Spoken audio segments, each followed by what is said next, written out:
माननीय नरेंद्र मोदी जी के नेतृत्व में देश और आदरणीय योगी जी के नेतृत्व में उत्तर प्रदेश या भ्रष्टाचार मुक्त हो, इस दिशा में उत्तर प्रदेश सरकार ने लगातार महत्वपूर्ण कदम उठाए हैं। गुंडे, अपराधी और माफियाओं के खिलाफ कार्रवाई के संबंध में भी सरकार ने कई महत्वपूर्ण फैसले लिए हैं।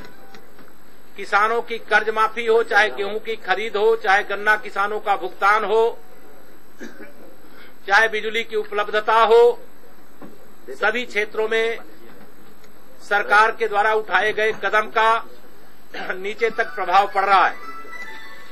आज दिल्ली के अंदर जो नगर निगम के चुनाव थे, उसमें भी भारतीय जनता पार्टी को जबरदस्त सफलता, माननीय श्री नरेंद्र मोदी जी के नेतृत्व के प्रति विश्वास का एक परिणाम है। उत्तर प्रदेश की ऐतिहासिक विजय, इसका बहुत बड़ा परिणाम प्रदेश के विकास की दृष्टि से भी, देश की राजनीति की दृष्टि से भी हो रहा है। हम यह कह सकते हैं कि आने वाले समय में उत्तर प्रदेश देश का नंबर 1 प्रदेश बनेगा और भारत दुनिया का नंबर 1 देश बनेगा। हमारी सरकार ने कई महत्वपूर्ण फैसले लिए जिसकी आपको पहले भी जानकारी है। चाहे एंटी रोमियो दल के माध्यम से महिलाओं के प्रति अपराध रोकने की दृष्टि से आवश्यक कार्रवाई करने का विषय रहा हो, और चाहे भूमाफियाओं के खिलाफ कल एक बड़ा फैसला कैबिनेट के द्वारा लिया गया है कि अब उत्तर प्रदेश के अंदर जिन भूमाफियाओं ने सरकारी जमीनों पर अवैध रूप से कब्जा किया है, उन सब को चिन्हित करके उस पर भी कदम उठाने का फैसला हुआ है। सरकार के द्वारा उत्तर प्रदेश में लगातार बढ़ते हुए भ्रष्टाचार को रोकने के लिए, जैसे लोक निर्माण विभाग सहित सभी लगभग विभागों में ई टेंडरिंग की व्यवस्था लागू की गई।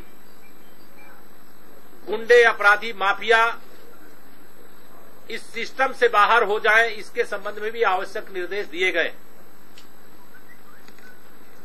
अध्यक्ष इस नाते भी मैं कह सकता हूं कि भारतीय जनता पार्टी का एक मजबूत संगठन है, जिसके बल पर 2017 के चुनाव में हमने 2014 की स्थिति को दोहराने में सफलता प्राप्त की है, और 2019 में भारतीय जनता पार्टी फिर से ऐतिहासिक विजय प्राप्त करके आदरणीय मोदी जी के नेतृत्व में केंद्र में फिर से सरकार बनाई।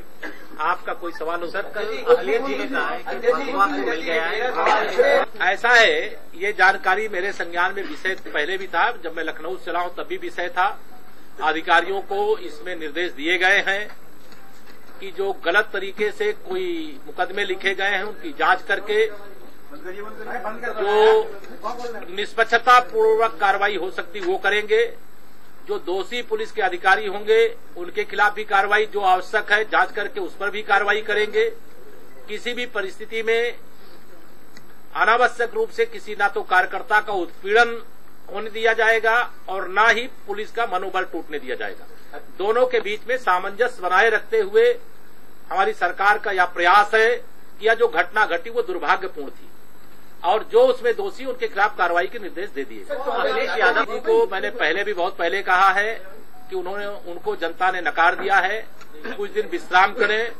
बहुत जल्दी जो प्रतिक्रिया देने का वो काम कर रहे हैं। मुझे लगता है कि जनता उनकी प्रतिक्रिया को सुनना नहीं चाहती है, और आदरणीय योगी जी के नेतृत्व में उत्तर प्रदेश की सरकार बहुत अच्छा काम कर रही है, और कहीं से भी कोई इस प्रकार से घटनाक्रम कोई घटित हो रहा है एक दो, तो उसको जिन कारणों से हवा देने का प्रयास किया जा रहा है उस पर हम अंकुश लगा लेंगे। है तबादला कब करना, किसका करना, इसका सरकार का ये विषय होता है। सरकार फैसला लेगी जब उसके लिए जहां आवश्यक होगा। लेकिन कहीं पर भी अगर ऐसी कोई शिकायत संबंधित किसी व्यक्ति विशेष के बारे में कुछ आएगी तो उसको भी हम अलग से देखेंगे।